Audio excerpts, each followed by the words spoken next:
a lei da caridade, né, que o Espiritismo coloca, né? Fora da caridade não há salvação.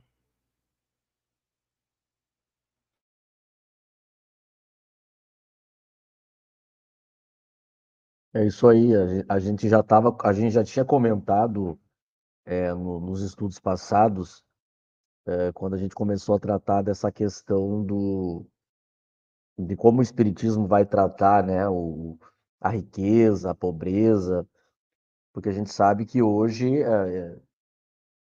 existe muita confusão, ou muitas propostas em relação a isso, né? Então é muito importante a gente tentar entender como o Espiritismo vê isso e como o Espiritismo vai ter uma visão sua muito coerente sobre essa questão, né?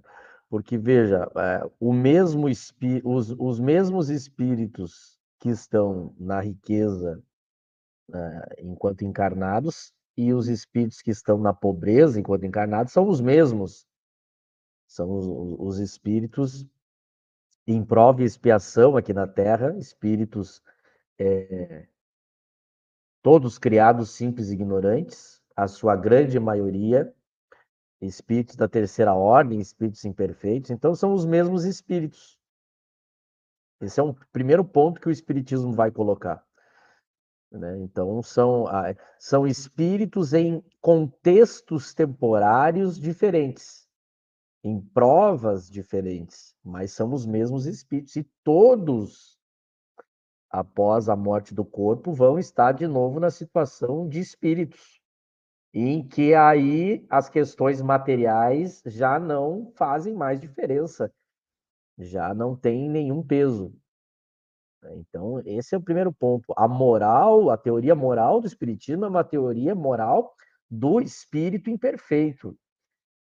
Esse é um ponto muito importante. Muitas teorias que vão analisar riqueza e pobreza são materialistas. Então, elas vão ter um outro ponto de partida para analisar a questão. O espiritismo não. Há uma vida do espírito, que essa sim é mais importante do que a vida material, e a vida material é temporária. E através da reencarnação, os mesmos espíritos vão, ora, estar na aprovação da riqueza e ora na aprovação da pobreza, né? Então, o que o Espiritismo vai mostrar é que eu posso reencarnar na riqueza e ser um bom rico ou um mau rico, e eu posso reencarnar na pobreza e ser um bom pobre ou um mau pobre. Então, não é a situação em si que determina a moralidade, a evolução, a virtude, o vício. É o uso, o modo como eu vou agir, viver e me desenvolver e me relacionar com os outros conforme o contexto em que eu estou. Então, isso é muito importante. Por isso que o Espiritismo ele vai tanto fazer considerações morais e alertas para o rico quanto para o pobre. Claro que o rico, ele está num contexto que somente na perspectiva espírita a gente pode dizer que é um contexto mais perigoso. Desculpe. Por quê?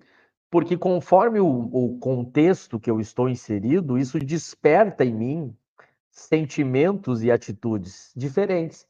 Então, por exemplo, se eu estou na pobreza, a tendência, a gente está falando de tendências, é que devido às limitações materiais, eu tenha que suportar muita coisa, aguentar muita coisa, me calar para muitas situações. Nem tudo que eu quero eu posso realizar, eu posso ter.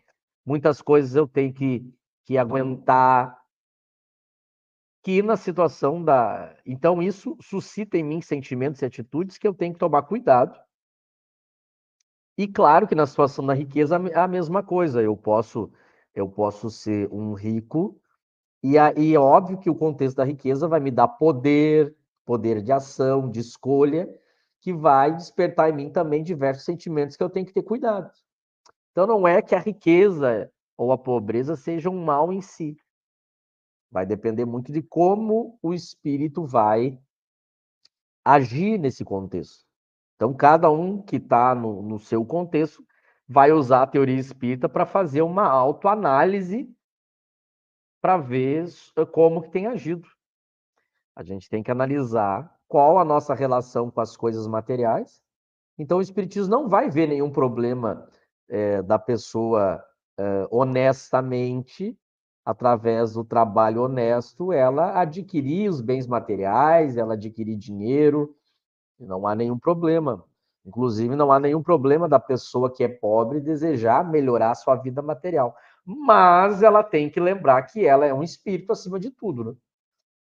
Então, eu não posso, a título também de querer adquirir riqueza, topar qualquer coisa ou agir de qualquer maneira, partir para o caminho da imoralidade para adquirir a riqueza. Aí eu serei alguém que usou mal a prova da pobreza. Da mesma forma, a pessoa rica, se ela for, como o item 54 coloca, uma pessoa que se sustenta de prazeres materiais, ou seja, por isso que aqui ele está mostrando o problema do exagero. Aqui ele está falando do problema do mal rico, aquela pessoa que, como ela tem muito dinheiro, muitos bens materiais, ela acaba vivendo só para os prazeres da matéria, se tornando egoísta e prejudicando e esquecendo as suas funções, a importância do trabalho, do progresso, da ajuda ao próximo. Então, aqui Kardec lembra que a gente que está na pobreza, e muitas vezes olha essas pessoas que vivem só para o prazer e não tem que se preocupar em trabalhar e que elas somente vivem como se aqui fossem viver para sempre. Então, é um caso, um contexto específico que ele está colocando aqui. Na verdade, o Espiritismo vai mostrar que a nossa tendência natural é invejar. Todo mundo quer uma vida material melhor, isso é natural. Ainda mais se a nossa vida material for muito difícil, é muito natural que a gente olhe para quem tem uma vida melhor e queira aquela situação. Agora, o Espiritismo vai lembrar uma coisa muito importante, que esses casos em que há esse abuso, a gente vai aprender com o Espiritismo a lamentar em vez de invejar. Porque o Espiritismo vai mostrar, por isso que ele diz os terríveis exemplos daqueles que viveram apenas por prazer. E a gente vai ter exemplos nas obras de Kardec, né? O Eric citou o exemplo daquela rainha que ela é evocada e ela não admite que agora no mundo espiritual não sejam as questões materiais que deem autoridade.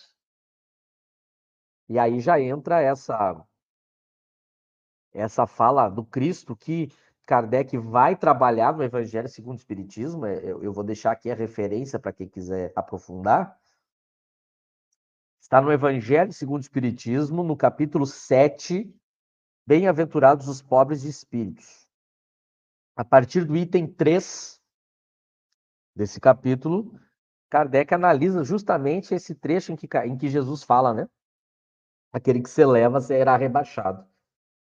Então, ele vai mostrar, né, a interpretação espírita desse trecho, mostrando que a primeira coisa é aquele que pensa que se foi poderoso aqui no mundo material, que o poder material, o status material, vai dar algum tipo de autoridade no mundo dos espíritos. Essa é a primeira decepção que a pessoa sofre. Por isso a gente citou o exemplo dessa rainha. Eu não lembro agora em qual revista espírita que está, se vocês lembrarem, a gente cita. Kardec evoca uma rainha que ela desencarna e ela continua querendo ter a autoridade de rainha que ela tinha na Terra. Então, esse é o primeiro problema, a decepção que a pessoa que ficou viciada no poder material vai no mundo espiritual sofrer, né? A outra questão, daí ele entra para a parte mais moral, mais espiritual, é a ideia da humildade, né? A humildade é quando eu reconheço exatamente o meu tamanho, aquilo que eu sou, aquilo que eu tenho de qualidades e de conhecimentos, e eu não tenho nenhuma ilusão quanto a isso. Eu sei exatamente o meu tamanho, a minha posição. Quando eu